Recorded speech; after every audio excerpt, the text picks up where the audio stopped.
Greetings, human. What planet am I on? Welcome to Pet Planet. Here's a copy of Pet Planet magazine, Florida's most informative and fun pet resource magazine. It features heartwarming stories and informative articles from local and national pet experts. Excellent. Pet Planet magazine offers Operation Planet Rescue, helping rescued pets find new homes. And it's available at 500 locations in South and Central Florida and 24/7 on the internet at petplanetmagazine.com. If you're out and about with your pet, you may be featured in paparazzi, candid pictures of you and your pet. For up-to-date pet-friendly events, activities, and pet-related services and products, Pet Planet magazine is your final destination. I shall take this magazine home with me. Back to your home planet? No, to my condo in Boca. Pet Planet magazine. Check them out at www.petplanetmagazine.com or 352-394-8578. It's out of this world.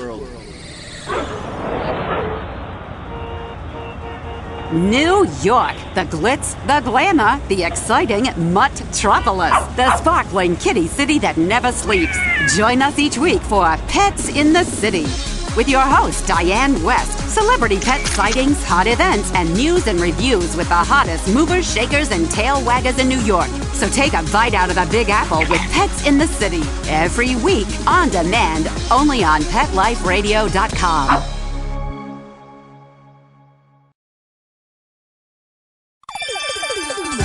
Let's Talk Pets on PetLifeRadio.com.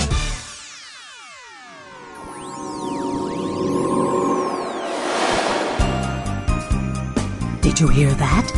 Our commercials have mysteriously disappeared. Paranormal Pets is back with our haunted host, our ghost host, Dusty Rainbolt. Well, welcome back to Paranormal Pets. It's time for Bizarre Animal News. Well, first it was Butch and Sundance, then it was Bonnie and Clyde. Now it's Bigfoot and Peppy. These legendary creatures have joined the ranks of elusive humans who've had sizable bounties put on their head, or in this case, bounties put on their fur and fins.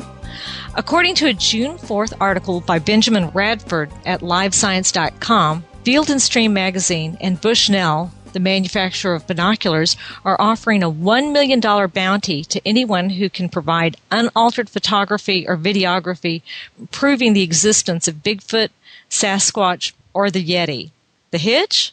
Well, it's got to be verified or substantiated by a panel of scientific experts. And among them would be a zoologist and a biologist. And I'm sure that there are some videologists in there as well, if that's what you call them. Anyway, better hurry. The offer ends December 15th. And if you look at the small print, it says the companies are not liable for any injury incurred during a Bigfoot attack. So be on the lookout.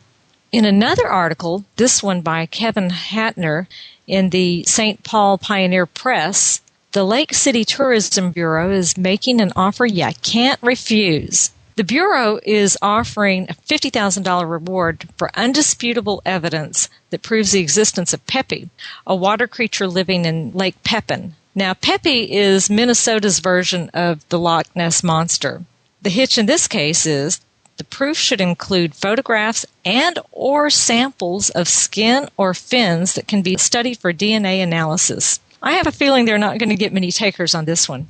The first documented sighting of Peppy occurred on April 28th in 1871. It was reported in Minnesota's Historical Society's Book of Days Almanac. Peppy has only made rare appearances since then, but he's been described as a long, elusive, serpent-like creature that hasn't surfaced long enough for anybody to get a clear picture or video. So, good luck and good hunting. Also, some weird animal news from down under. The Townsville Bulletin in Australia has discovered a new species of jellyfish. In a report written by Daniel Bateman, this new species of jellyfish was found at the Townsville Reef headquarter tank, and it was discovered by biologist Linda Gershwin. She describes the creature as an evolutionary dead end. The thing that makes this animal very strange is he's a rather mucus-like looking creature, and they are nicknaming him the snotfish. The other thing that makes him unusual is he has his mouth on his underside and his anus wrapped around his little miniature brain. I know some people that could fit in that description, so Anyway, this little jellyfish, they're studying him. He can't sting or swim, and he looks like, well, you get the idea. For more information about this little jellyfish, you can look on my website at www.dustyrainbolt.com or on the Pet Life Radio, and you should be able to go to these direct links on all these stories. Now, I hate for any guest to follow that cultivated little bit of news, but she's going to elevate the show considerably. We'll be right back with our guest, Amy Shojai, in a few minutes. Now, time for something really scary. A word from our sponsors. Paranormal Pets will reappear before you can say Bigfoot. Don't run away. Fluff your feathers, roll out your tongue, shine your fins, snap on your leashes, and grab your human. It's the Louisville Pet Lovers Expo. 2 full days of pet-tastic fun that no pet lover should miss. Join us for shopping, the Barks and Couture Fashion Show, Dream Pet Wedding, Ultimate Pet Makeover, Pet Communicator, Rescue Me Pet Adoption, Service Dog Demonstration, and tons of fun contests. Bring your pets and join us at the Louisville Pet Lovers Expo, Saturday, September 27th and Sunday, September 28th at the Kentucky Expo Center. For more information, go to LouisvillePetExpo.com. Animals talk to us every day in many ways, especially the animals that live with us. Have you ever wondered if your pet could speak? What would they tell us? Join pet communicator Erica Alexander as Pet Life Radio presents When Animals Speak. Step inside the mind of your pet on When Animals Speak. Every week on demand, in iTunes, and on PetLifeRadio.com.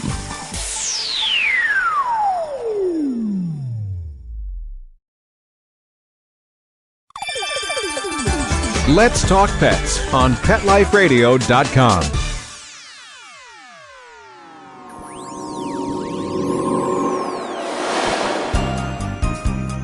Did you hear that? Our commercials have mysteriously disappeared. Paranormal Pets is back with our haunted host, our ghost host, Dusty Rainbolt. Welcome back to Paranormal Pets. I'm your host, Dusty Rainbolt. And now, I hate for any guest to follow that cultivated little bit of news, but she's going to elevate the show considerably. Amy Shojai is the founder of the Cat Writers Association. She's a certified animal behavior consultant with the International Association of Animal Behavior Consultants, the author of 22 pet care books, and the host of Pet Life Radio's own Pet Peeves.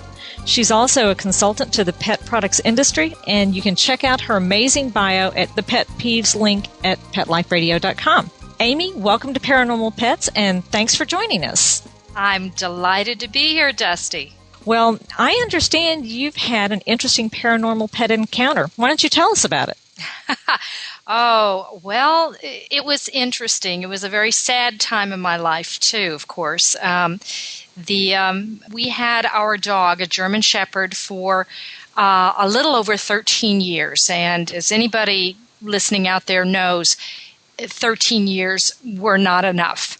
And the night that my dog's name was Fafner, he was named, since he's German, he was named for a Wagnerian opera character. And he did like to kind of howl, so he came by that natural. He was a singer. And Fafner was old. He was starting to have some major health issues. And the night that he died was, I'm trying to remember if it was either October 29th or October 30th. It was right before Halloween. And so it was very eerie anyway. And he had an episode earlier that day, and I'd had him at the veterinarian around 10 o'clock that morning, and he got a clear bill of health. The doctor listened to his heart, listened to his lungs, checked him out, took a little blood to run tests later and said, I don't find anything wrong. Go ahead, take him home. And Fafner came home with me, and he was a happy guy until somehow he knew when all of the vet clinics had closed, and he started to die. And it took him a while, and it was a very sad experience. I was with him the whole time, and it was cold out. We're in a very small apartment, and so after he was gone, of course, I knew this was no longer my friend. So we set his body outside in preparation for taking him back to the veterinary hospital the next morning. And about, I'd say half an hour, maybe not even that long, I heard a commotion outside and opened the door, and a black cat was perched on top of Fafner's body. And what do you think that yowling. means? I don't know if it was, this was an apartment complex. This was a little black kitty I'd never seen before and never saw after. I don't know if it was a message. I don't know if somehow Fafner was trying to communicate with me, or if this little cat just happened to come by and was, a perfectly natural, curious cat and wondering what was going on. I really don't know, but it was such an emotional time for me. I took it as a sign that something else was going on here. Wow, that's amazing. But there's more to the story, isn't there? Well, I think as many people have experienced, after he was gone, I thought I would see him, out of the corners of my eyes. We had been in the same apartment for 9 years with the German Shepherd, no doubt. In fact, when we moved in, I called every apartment complex in the city because I was not going to lose my dog. And I tried to convince them over the phone he was a miniature German Shepherd. It went over like a lead balloon. And I finally convinced the apartment complex manager of this one group of apartments to at least meet the dog first before you say no. And little did I know that she was a dog lover. She had a dog. She had a toy poodle that did not like other dogs. And she set me up a test that I walked blindfolded into it. She said, well, yes, he's a very nice dog. Yes, your Fafner is obedience trained and he's clean. And I know that you write about pets and you're a professional, but I want to see what happens when he meets my dog. I thought, oh, sure, he loves other dogs, no problem. And she, of course, was sure this was an out for her. Her dog would throw a fit and, we would be on our way. Her dog fell in love with Fafner. It was a Mutt and Jeff romance for 9 years. This little apricot poodle was the size of his head. And we ended up living in the apartment right next door to her, and they adored each other. So we had been in this apartment for 9 years, and, when you're in a tiny 2-bedroom apartment with a German Shepherd and your husband, you trip over each other. And the night Fafner died, and then, of course, his body was taken the next day, somehow that little tiny apartment became enormous and empty, especially since my husband had to be away on the business for the next 3 days. So here I went from being, piled on top of each other in this little apartment to rattling around inside the most enormous place I've ever been. Oh. And the first night that I was without him, he jumped on the bed. And this really, it didn't scare me, but it amazed me. And it was such a comfort because Fafner had hip dysplasia. He had not been able to jump on the bed in many years. And after that, I knew everything was okay. I think he came back to tell me that I'm still here, I'm still watching, and I'm well. Did you have any further experiences with him, or was this the only time he came back to visit? That was the only time that I could specifically say, yes, this was Fafner. I mean, the rest of the times I could chalk them up to imagination, seeing something out of the corner of your eyes and wishful thinking and those types of things. I would feel his presence, but, not see anything, not feel or hear anything else. This is the one thing that I kind of hang on to. And I will tell you, Dusty, this is probably, I think I've told this story maybe to one other person. So I'm being outed on national radio. Yes, you are. But you're among friends, so I'm sure that many of our listeners have had similar experiences, and they're wanting to talk about theirs as well. So you're going to be leading a lot of people and giving them a lot of comfort as well. Well, and I think whether people believe in an afterlife for pets or not, it doesn't really matter. It's what makes you feel good. And I know in one of the radio shows that I did with Pet Peeves, asked the question, do pets go to heaven? Mm-hmm. And to me, we talk about Rainbow Bridge, and I think it's a nice story. But to me, Rainbow Bridge is in our hearts. And that's where pets go when they died. They're always with us thereafter. And for me, heaven is with my pets.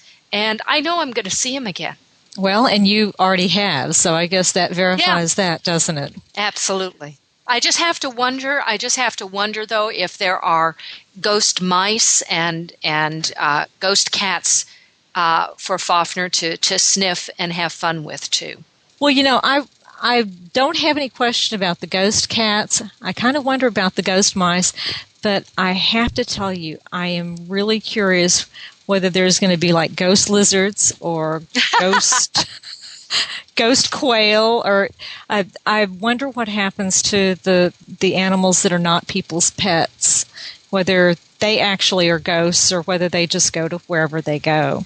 Amy, that is just a wonderful story. And as I said, I know that by you coming and telling us your story, that you are giving so many people comfort and hope that they will also be seeing and experiencing their pets either in this life or in the next one.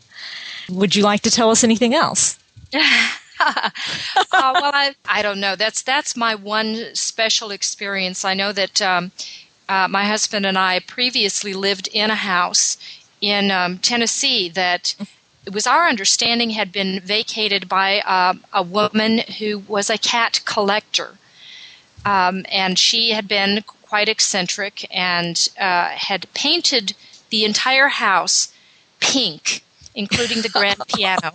And when she became unable to care for herself anymore, her son came and moved her out, and they discovered all of these cats. She had 70 cats. Oh my goodness!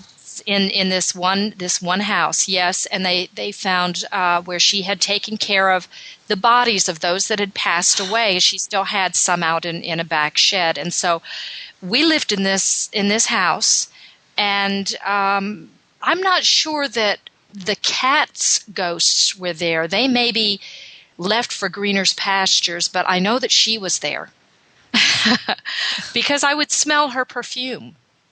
Oh, how exciting.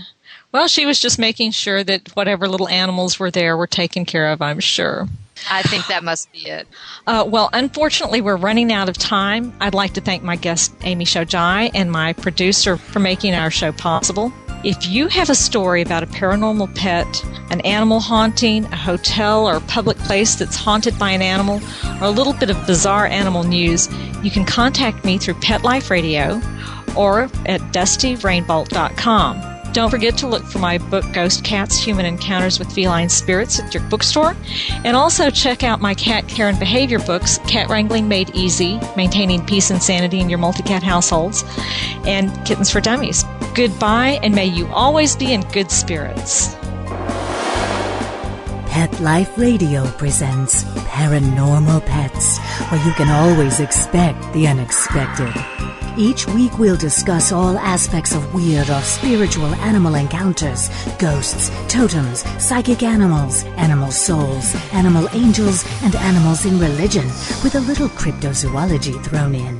Step into the supernatural world of pets with your Paranormal Pets ghostly host, Dusty Rainbolt, every week on demand, only on PetLifeRadio.com.